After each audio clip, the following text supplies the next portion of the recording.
সকলকে স্বাগতম জানাচ্ছি কুকিং ব্লগের আরেকটি রেসিপিতে। তেলাকুচি শাক মুসুর ডাল দিয়ে রান্নার রেসিপি। সরাসরি ছাদ বাগান থেকে আজ তেলাকুচি শাক এনে রান্নাটা করব। তো রেসিপিটি ধাপে ধাপে দেখার অনুরোধ রইল। তো ফুল গাছের নিচে অনেকগুলোই তেলাকুচি শাক হয়ে আছে, এগুলো আমি তুলে নিচ্ছি। কিছুদিন পর পর আমরা এভাবে সংরক্ষণ করে থাকি ছাদ থেকে তেলাকুচি শাক। তো আমার শাকটা তোলা শেষ হয়ে গিয়েছে, এবার আমি ধুয়ে নেব। প্রথমে আমি গামলাতে করে বেশ কয়েকবার ধোয়ার পর তারপর ঝাঁকিতে করে ধুয়ে নেব, পানিটা ঝরিয়ে নেব।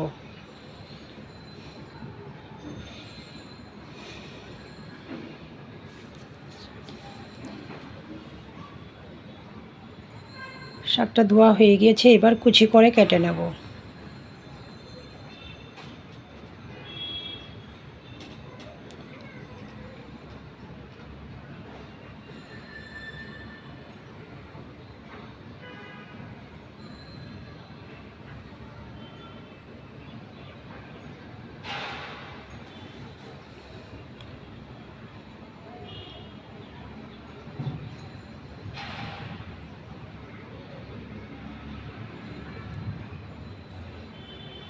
তো শাকটা কাটা হয়ে গিয়েছে, এবার আমি রসুনটা ছুলে নেব।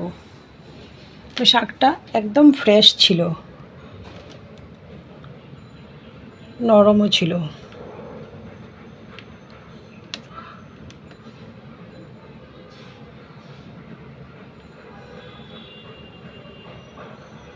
তো রান্নার উপকরণগুলো দেখিয়ে দিচ্ছি। লাগছে কুচি করে রাখা শাক, মুসুর ডাল, রসুন, বোম্বাই মরিচ, শুকনো লঙ্কা, তেল, লবণ।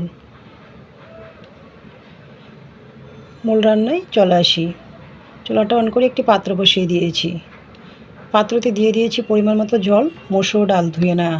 ডাকনাটা দিয়ে দিচ্ছি খানিকক্ষণের জন্য। ডালটা ফুটে ওঠার পর ডাকনাটা নামিয়ে নিয়েছি।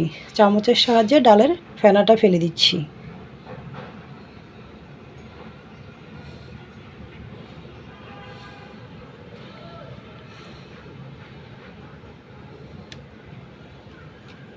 দিয়ে দিয়েছি স্বাদ মতো লবণ।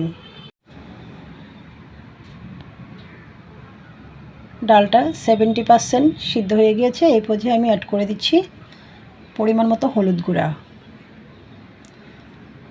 কুচি করে রাখা শাক, বোম্বাই মরিচ। চামচের সাহায্যে নাড়াচাড়া করে নিচ্ছি।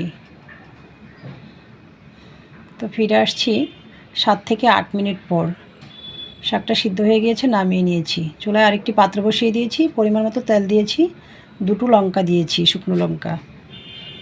চামচের সাহায্যে নাড়াচাড়া করে লঙ্কাটা ভেজে নিচ্ছি। দিয়ে দিয়েছি থেতু করে রাখা রসুন। রসুনটা গোল্ডেন কালার হয়ে গিয়েছে, এই পর্যায়ে নামিয়ে নেব। ডালের উপর দিয়ে দিচ্ছি ফোড়ন।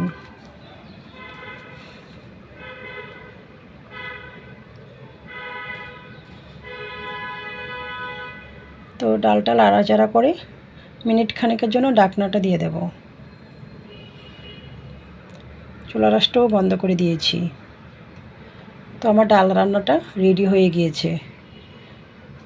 রান্নাটা ভালো লাগলে অবশ্যই চ্যানেলটা সাবস্ক্রাইব করে সাথেই থাকার অনুরোধ রইল। সকলকে ধন্যবাদ।